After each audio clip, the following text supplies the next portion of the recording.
Welcome to a special edition episode of Beyond the Forecast. We're going to talk and start out talking about generator safety and carbon monoxide safety. These are the kind of things that we have to think about, not just during hurricane season, but really any time of the year. Now, certainly hurricane season goes from the beginning of June to the end of November. So you would think, oh, during that time, we'll likely have a situation where we would have to maybe need a portable generator to keep our fridge going. But there's also other times where we could have that. Maybe even having a generator for a food truck. You want to make sure that those areas have fresh and clean air. So we talked about it with an expert. The expert is coming from the Portable Generator Manufacturer Association, PGMA. I talked with an expert there all about the best ways to stay safe if you have a generator. Let's send it over. Welcome back to Beyond the Forecast. This is a special edition episode, and we're talking all about carbon monoxide and the safety with that. And the best way to talk about that is not just myself. I'm not an expert on that. We have an expert on that. Thank you very much, Guillermo Rodriguez, for coming in and talking to us today about carbon monoxide safety, because we are in that time of year when we have to start thinking about what we have for appliances that can produce this dangerous gas.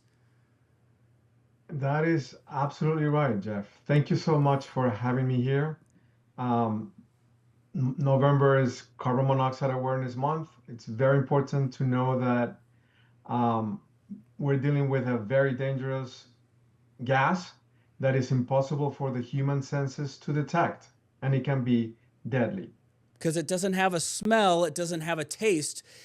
So we talk about it being dangerous because we know it, we can't sense it. But if you have something that's producing carbon monoxide like a generator, a gas generator, does that carbon monoxide mix with the air or does it rise like helium? Actually, it mixes very well with the air. It doesn't really sink or rise. It unfortunately mixes extremely well with the air. Okay, so that's the thing. And it mixes so well and so easily. What are some sources that we have to watch out for, that we have to be careful about when we have carbon monoxide?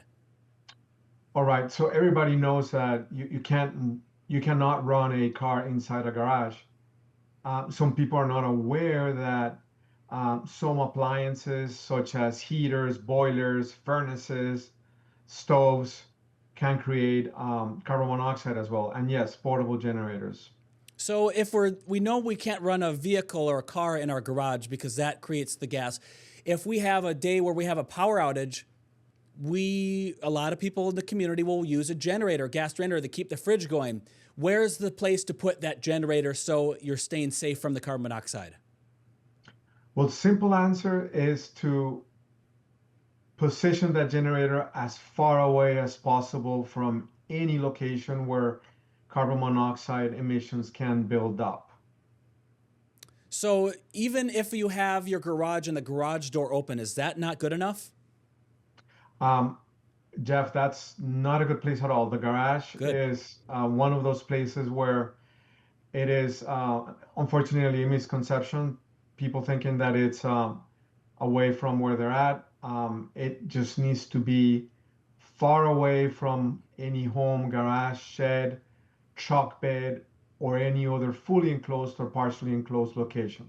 So far away, if we have a nice quality, good extension cord to run from the generator to the house, 25 feet would be good, 50 feet? What kind of distance are we thinking? Jeff, that's a great question. So many agencies, such as the U.S. Consumer Product Safety Commission or the CDC, they recommend 20 feet. And I'm glad you touched on the topic of extension cords, because once you have enough supply of extension cords, you can determine where to safely place that generator. Right. And I'm not an electrician, I'm not an expert on that, but I know a good quality one for a generator is what you want, because then you could get into a fire danger as well. But that's a different topic that we're not going to get into right now. We're talking about carbon monoxide. So one thing that I'm also concerned about, let's say we have the generator far away, or let's say we have a furnace that is not performing as well as it should. What are some ways we can keep ourselves safe to know that there is carbon monoxide that is building up in our home? That's a great question. And first thing you should think about is carbon monoxide alarms being your first line of defense. The National Fire Protection Association recommends installing each of them in a central location, one in every level of the home, and outside of each sleeping area. So carbon monoxide alarms are extremely important. Is there a certain position where we should have them in our house? 10 feet up on the ceiling, near the ground, and on a plug of wallet? Does it really matter where they're located in the house? The location can be anywhere within a wall to a ceiling, um, not near the floor, but anywhere where it's easy to get a reading. So Okay. think about person height or a ceiling. Got it. Okay, so just like a smoke alarm, essentially, think of them where we'd put that. I do know that smoke alarms have a usually a warranty or a lifespan of around 10 years. Is there something that we need to think about with carbon monoxide detectors? Do they wear out over time? Best answer for that is always making sure to reference the instructions that came with the carbon monoxide alarms. Those could be either battery powered or hardwire, and sometimes there's a combination of both a smoke alarm and a carbon monoxide alarm. So definitely knowing what your unit requires and following that instruction. So we have ideas on how to stay safe with a carbon monoxide detector. We know that we need to keep the generator a good distance from our home. We don't have it running in the garage. But now let's go to a situation where if we don't have the way to stay alerted with the detector and the carbon monoxide does somehow enter your home or building that you're in, what are some signs or symptoms of carbon monoxide poisoning? Know the signs very well. I mean, the signs can be very similar to those signs, experienced with the cold, flu, or food poisoning. You're looking at headache, dizziness, nausea, fatigue, shortness of breath. If you feel these symptoms, leave right away. And this is very important because you do not want to be in a location where there could be a carbon monoxide buildup. Get outside, get fresh air, and immediately call 911 for emergency medical attention. Are there any long term effects if you feel some of these symptoms and you do get out that people need to worry about? Um, Depending on the concentration of carbon monoxide and the duration of that exposure, yes, there can be adverse health effects. And if prolonged long enough, it is certainly a risk for human life. So that's good to know. So there are ways to, if you kind of start to feel some of those symptoms, to take action right away and to get yourself to a safe spot. I didn't ask, I forgot to ask, going back to the topic of carbon monoxide detectors. How many should we have in our home? Do we just need one, or should we have as many carbon monoxide detectors as we have smoke alarms? Great question. The National Fire Protection Association recommends installing one outside of each sleeping area. So it varies according to how many rooms you have in your home. And also at one in different levels of the home. So that could be like living areas. So yes, many carbon monoxide alarms are recommended. Okay, so you want to There's have a good amount. Go ahead. Yeah, it's also important to check your local codes, applicable laws, standards, and as we talked about, make sure to test and change your batteries if it is battery power periodically. Do you find that combination detectors, smoke and CO detectors, are they just as good as the standalone carbon monoxide detectors that are solo? Certainly, you have options out there. What I advise is to always read the product claims, look for certifications. Um, Smoke and carbon monoxide alarms have certifications, so you should look for a product that has one certification. Gotcha. So there's a couple of different things we got to do our homework on when we're shopping a little bit. We have to really pay attention to the fine print, and you know how it is when you're shopping for stuff. They put that print so tiny, so small, it can be hard to read. But these are basic things that we should really think about because, as you mentioned, November is safety, carbon monoxide safety month, but that isn't just for 1 month. We got to be safe year round because carbon monoxide can form at any time of the year, correct? That is correct. And think about power outages. Those are times when people need backup electricity, and it is very important to have a plan in place. Don't wait to use that portable generator when you need it. You should become very familiar with the operation of that generator and know where you're going to place it. And again, having enough extension cords to have the right location. Yeah, so it's part of what we would say here, our hurricane season preparedness kit. If you have a generator, these are the things that you just mentioned that you would want to have ready to go because in our part of the world, we live along the coastline. So we are vulnerable to hurricanes, tropical storms, nor'easters. So folks might be firing up their generator sooner than later, and it could easily be this time of year, or it could have been back in May and June when hurricane season is just starting to get going. Are there any other things that we should know about and think about that we haven't talked about so far in regards to generators or home furnaces or home gas stoves or grills? Anything that we should know about for carbon monoxide safety that we haven't discussed? Well, I will address it two ways. First of all, if you're looking to purchase a generator, you should look for a generator that includes carbon monoxide shut-off sensor capabilities. So generators that comply with, for example, the ANSI PGMA G300 standard are equipped with automatic CO shut-off technology. So when certain levels of carbon monoxide are detected, the generator engines shuts off before carbon monoxide emissions reach dangerous levels. Got it. That's one way to look at Okay. finding the right generator for you. Excellent. So it has a smart sensor to know, hey, it's building up too high in this area because as we mentioned earlier, the generator should be outside so it has unlimited access to fresh air. Exactly. And even with a generator that complies with ANSI PGMA G300, the exhaust should never be pointed towards any enclosure. And again, keeping that safe distance. So one of those things to kind of even think about for us, if you know which way the wind is coming from in your home, outside your home, you want to make sure that it blowing away, you're not pulling that air right into your house. Have the windows shut near the generator too, so that exhaust doesn't accidentally come inside the house, because that can happen too in rare situations. Correct. Are there any other places or places to go for what we can continue our education on carbon monoxide and generators, portable generators?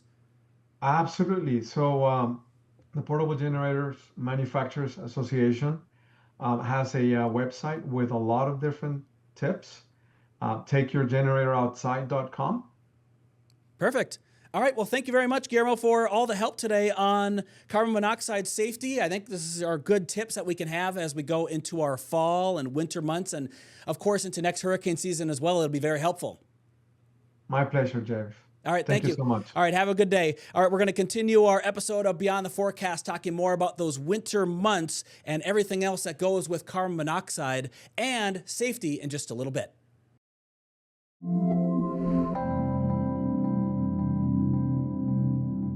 On the special edition episode of Beyond the Forecast, it's going to be in two different parts. We're going to be talking about the carbon monoxide safety, but also we're going to switch it up a little bit and talk about the night sky, some things that have been happening recently in our night sky, and that has been the northern lights. In the past 18 months, there's been at least 3 separate occasions when we've been able to see the northern lights in our area, and the pictures that you've been sharing with us here at Wavy TV 10 have been phenomenal, from the most recent event and from the ones from last October and the one in the May of 2024. So we've had some great shows of the northern lights.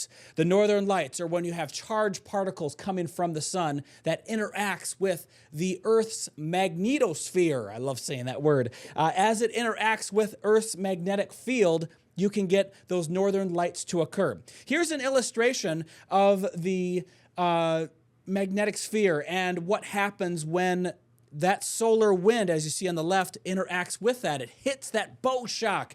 It follows the Van Allen belt, which basically allows that energy and those charged particles to come down through that area near the polar cusp. It goes towards the poles, and it comes down towards either the North Pole or the South Pole. Here's another illustration of the Van Allen belts here. This is from NASA. You can see just kind of a 3D cutaway of what they're like as they move around, wiggle, and pulsate a little bit when you have things that are interacting with them, those charged particles that come from the sun. The cool thing about these northern lights is that they can come from several different types of solar storms. Solar storms occur when we have big explosions on the sun. If we have more sunspots on the sun, those relatively cooler dark areas, you can see them if you use your eclipse glasses. If you still have those, you can see the bigger sunspots. Sometimes in areas near those or around those zones, there can be huge explosion called coronal mass ejections, or CMEs. Here's a recent one. This is a class X5.1. This is a big one. Now, when these are Earth-facing, those charged particles from the sun come right towards us. They interact with our magnetic sphere, and that's when we see those northern lights that can occur. Now, the thing about the northern lights, and we saw it in some of the pictures here, I'll go back to one of them, we can see greens on the horizon, and then farther up in the sky, at least for our area, we can see the reds. Now, if you live or are traveling in a more northern latitude location, Iceland, northern Minnesota, Maine, Alaska, throughout Canada, those greens can be ribbons above you in the sky. That's what's really cool about the northern lights. It just depends on your location. We can learn a little bit about the science behind the colors of what you're seeing. So if you see pink auroras, these are really, really high up. That's when those charged particles are interacting with nitrogen molecules. Red auroras are the ones that we will usually see, and you can see those sometimes with the naked eye or the unaided eye, and also with your smartphone if you set it into a night mode for the camera setting, like night sight or whatever it's called on your device in the camera app. That's how you can get more exposure, more light to gather into the camera sensor and gather these reds and sometimes greens. So red is when you get the atomic oxygen that's occurring that gives off that reddish color. When the CME interacts with the oxygen molecules, that's when you get the green aurora. Those are lower. Those are still high up, 60 to 90 miles up. But from our perspective, we're looking along Earth's curvature far to the horizon, to the north. So these are always on the horizon for us. If it was a huge storm, Kerrigan event, those are the really big ones. Look that up if you have some time. Those are storms that can take out or severely damage our power grids. So these solar storms can get to a level, essentially, where they can take out the power grid. They can get to a level where every way you're watching this podcast right now, every piece of tech would be destroyed by those charged particles being blasted onto the earth. Now, if something extreme like that happened, while our computers and cars and infrastructure would take a major hit, us as humans are still okay because the charged particles don't interact with us. We're a creature or a biological thing where you don't have circuitry in us that would get fried by that. So in those major situations, that's a whole nother deal. That would be terrible, but that's how strong these things can get. So we get excited for the northern lights when they're general storms, but when these storms get really, really strong, that's when we have to watch out. And that's why we have a series of satellites that observe the sun. Like what we have here, we have satellites that constantly observe the sun for these coronal mass ejections. The biggest ones, we got to take precaution. We got to do the best thing we can to watch out for them. But the smaller ones are usually the ones that can give us the northern lights. So when we think about the northern lights, we look at the solar cycle. And the solar cycle shows us how often these can occur. We're in solar cycle 25 right now. The maximum has passed, but we're seeing more of these northern lights for two reasons. One, the last time we had a solar cycle, there wasn't as much activity than the one that we're in right now. Solar cycle 24 was not as active as the one that we're in now, 25. Also, iPhones Smartphones. Everyone having a really good camera in their pocket wasn't a big thing during the last solar cycle. We had iPhone 1s, iPhone 2s, and 3s. Those didn't have that great of cameras. We didn't have the ability to do those long exposures to capture the northern lights, and the chances weren't really as high. We didn't have as many opportunities. This time around, we have the technology in our pocket, and we can see these northern lights occur a little bit more often. You can see in many solar cycles past on the bottom, it's a little tiny there, but there have been solar cycles that have been even more active than the one that we're in. Now, these follow an 11-year cycle, so we're going down right now. We'll get into a solar minimum here in the coming years, and then we'll see the next solar cycle begin after that. So these are something that happens cyclically with the sun. The number of sunspots increase, we get more solar storms. The number of sunspots decrease, we get fewer storms that occur from the sun.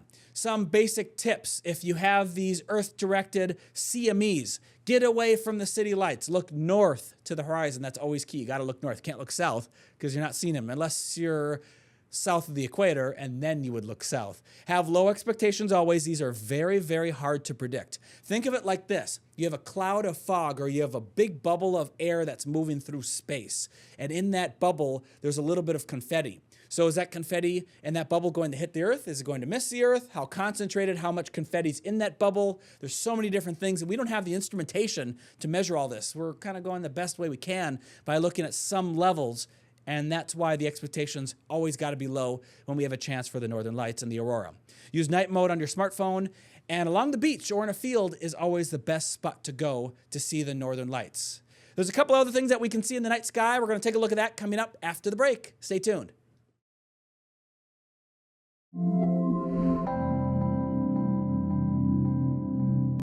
Welcome back to Beyond the Forecast. So a couple of other things that we can see in the night sky besides the rare chance of seeing aurora is we can also look for other things like planets in the night sky. So in the eastern sky this time of year, you can see Jupiter and Orion starting to rise. This is a couple of hours after sunset, but look for those in the eastern sky. And then in addition to that, in the southern sky, you can see Neptune and Saturn. For Neptune, you do need a telescope to see Neptune. Now in the higher parts, if you look above Orion, I have it positioned pretty correctly here on this graphic. You have the Orion constellation, but above that, higher in the sky, will be Uranus and the Pleiades. Those two are grouped together pretty tightly. Again, for Uranus, you'd need a telescope for that. For the Pleiades, you can see them if you are in a dark enough sky. It's a grouping of stars that are pretty tightly packed. They're beautiful. If you look through a telescope, the view gets even better. The fun thing about Orion, if you look below the belt, and if you have a nice set of binoculars or a telescope, you can see the Orion Nebula. Here's an image that I captured. This is 3 hours of light looking through my Dwarf Lab 3 telescope at the Orion Nebula. Always a beautiful cluster of stars and grouping of gases in the night sky. So one of the many nebula and things that you can see in the night sky. We're going to continue to always give you updates on other things that you can see in the night sky as we go throughout our upcoming winter season. But for now, those are the main planets that you can look for. Look for Saturn and also look for Jupiter in the night sky. Jupiter will always be brighter than Saturn. It'll be near the horizon around 8, 9 o'clock or so, and then it gets higher in the sky as the night goes on. And then Saturn is pretty much out for the entire night. Moon will be out there too on occasion, so always look for that. Otherwise, happy viewing, and we'll keep you up to date on what's going on in the night sky, and we'll see you next time on Beyond the Forecast.